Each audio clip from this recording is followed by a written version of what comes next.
डोसा बनवताना तुमचाही डोसा तुटतो, तव्याला चिकटतो किंवा हॉटेलसारखा कुरकुरीत होत नाही का?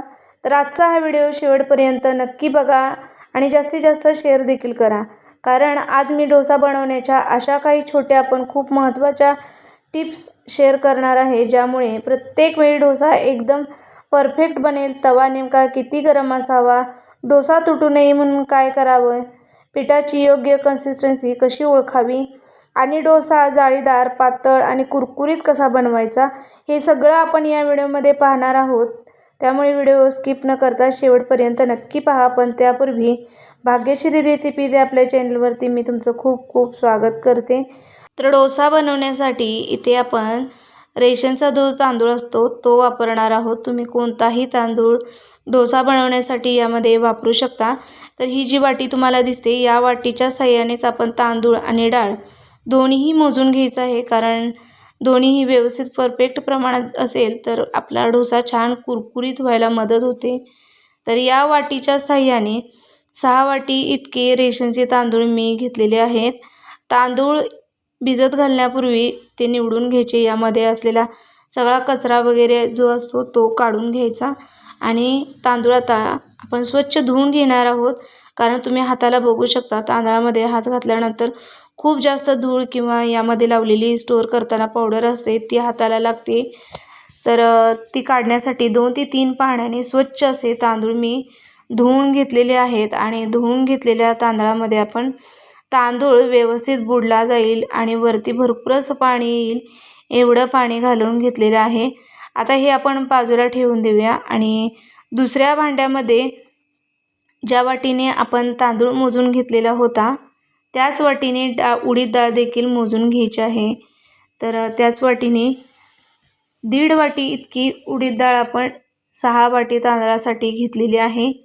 आणि डाळ हातात घेतल्यानंतर डाळीमध्ये सुद्धा तुम्ही बघू शकता खूप जास्त धूळ आणि स्टोअर करण्यासाठी लावलेली पावडर हातावरती लागते. तर डाळ देखील आपण 2 ते 3 पाण्याने छान अशी स्वच्छ धुवून घ्यायची, जेणेकरून यावरती असलेली सगळी धूळ ही धुतली जाईल. पण डाळ धुण्यापूर्वी यामध्ये आपण अर्धा चमचा मेथीची दाणे देखील घालणार आहोत. आणि हे जे पोहे आहेत, अर्धी वाटी मी घेतलेले आहेत. हे पोहे आपण ज्यावेळेला तांदूळ आणि डाळ भिजवून घेतल्यानंतर 5 तास झाल्यानंतर वाटून घेणार आहोत, त्यावेळेला पोहे हे भिजवून आपण त्यामध्ये वापरायचे आहेत. तर पोहे आता मी बाजूला ठेवून देते आणि डाळ आणि मेथीचे दाणे जे आहेत ते स्वच्छ धुवून यामध्ये पाणी घालून आपण ठेवणार आहोत. तर डाळ आपण इथे स्वच्छ धुवून घेतलेली आहे, तुम्ही बघू शकता. आणि यामध्ये आता आपण डाळ व्यवस्थित बुडवून व पाणी भरपूर असं वरती राहिली या पद्धतीने पाणी घालून ही डाळ देखील 4 ते 5 तास आपल्याला भिजवायची आहे. 4 ते 5 तासानंतर आपण हे डाळ आणि तांदूळ जे आहेत ते मिक्सरवरती छान असे वाटून घेऊ शकतो. तर 4-5 तासासाठी हे बाजूला ठेवूया. 4-5 तासानंतर तुम्ही बघू शकता टोटल 5 तास झालेले आहेत. आणि 5 तासानंतर अगदी छान अशी आपली डाळ इथे भिजलेली आहे. अगदी दाबल्यानंतर याचे तुकडे होत आहेत, इतकी छान ही आपली डाळ जी आहे उडदाची भिजलेली आहे. आणि तांदूळ देखील तितके छान आपले इथे भिजलेले आहेत. तुम्ही बघू शकता अगदी दाबल्यानंतर लगेचच याचा चुरा होतोय, इतके छान हे तांदूळ आपले भिजलेले आहेत. आणि डाळ आणि तांदूळ दोन्ही आता आपण मिक्सरवरती छान अशी वाटून घेऊया. याची मस्त याची स्मूथ पेस्ट होईल इतकं छान हे आपल्याला वाटून घ्यायचं आहे. वाटून घेत असताना खूप जास्त जाडसर ठेवलं तर त्याचा डोसा व्यवस्थित पसरला जात नाही आणि थोडीशी रवाळ अशी चव लागते त्यामध्ये ते खाताना. तर डाळ आणि तांदूळ वाटून घेत असताना नेहमी लक्षात ठेवा की ज्यावेळेला आपण डोशासाठी बॅटर बनवत असतो त्यावेळेला छान याची अगदी स्मूथ अशी पेस्ट बनली पाहिजे. इतके छान हे तांदूळ आणि डाळ वाटले गेले पाहिजे. आणि तुम्ही बघू शकता थोडंसं पाणी घालून आपण डाळ जी आहे ती वाटून घेतलेली होती आणि हातावरती घेतल्यानंतर अगदी छान अशी याची पेस्ट तयार झालेली आहे.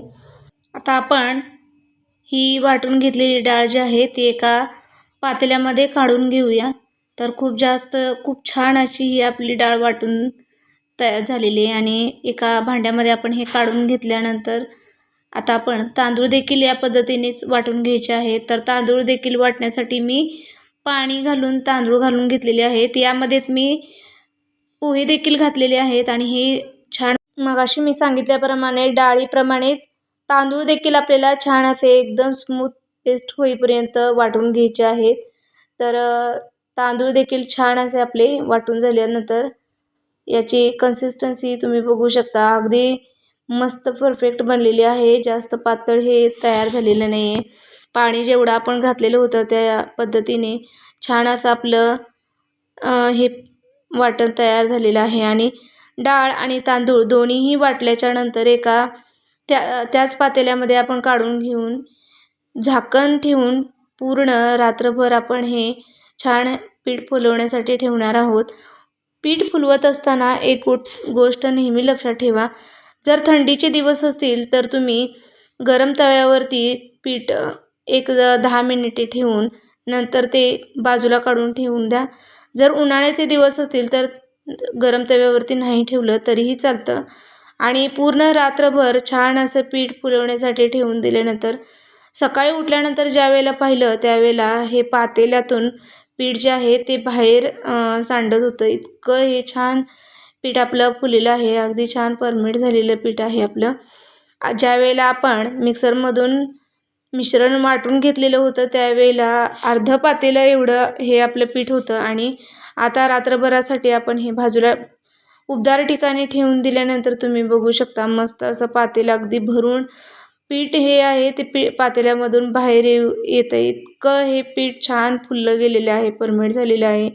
याचाच अर्थ आपलं हे पीठ जे आहे ते अगदी परफेक्ट बनलेलं आहे.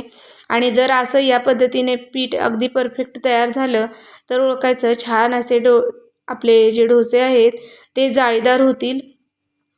या पद्धतीने तुमचं देखील पीठ छान फुललं गेलं तर अजिबात काळजी करू नका. कारण या पद्धतीने पीठ जर फुललं तर त्याचे डोसे परफेक्ट होतात आणि छान अशी त्याला जाळी पडते.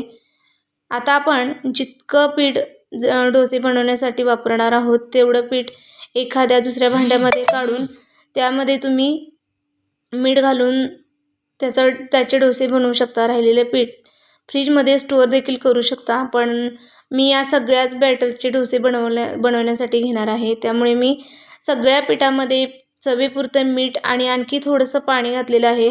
कारण जर पीठ हे आपलं जास्त घट्ट असेल तर ते व्यवस्थित तव्यावरती पसरलं जात नाही आणि पातळ डोसा आपला अगदी कुरकुरीत तयार होत नाही. त्यामुळे पिठाची कन्सिस्टन्सी या पद्धतीने ठेवा जेणेकरून तव्यावर घातल्यानंतर पीठ लगेच पसरलं गेलं पाहिजे. या पिठाला मी ब्रशच्या साहाय्याने इथे तेल लावून घेते. तुम्ही कांदा असेल तर कांदा अर्धा चिरून त्यामध्ये तो तेलात बुडवून त्या कांद्याच्या साहाय्याने तव्यावरती सगळीकडे तेल लावून घेऊ शकता.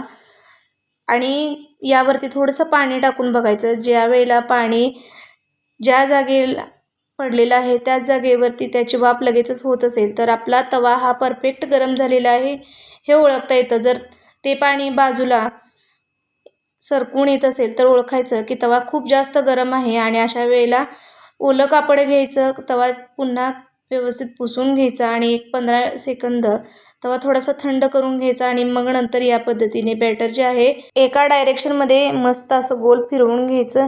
म्हणजे डोसा सगळ्या बाजूने छान असा एकसारखा होईल. आणि जर बॅटर असं एकसारखं पसरलं जात नसेल, चमच्याला जे बॅटर चिकटवून येत असेल तर ओळखायचं की तवा खूप जास्त गरम आहे आणि त्यावेळेला डोसे तुटतात आणि ते छान पसरले जात नाही, जाड होतात.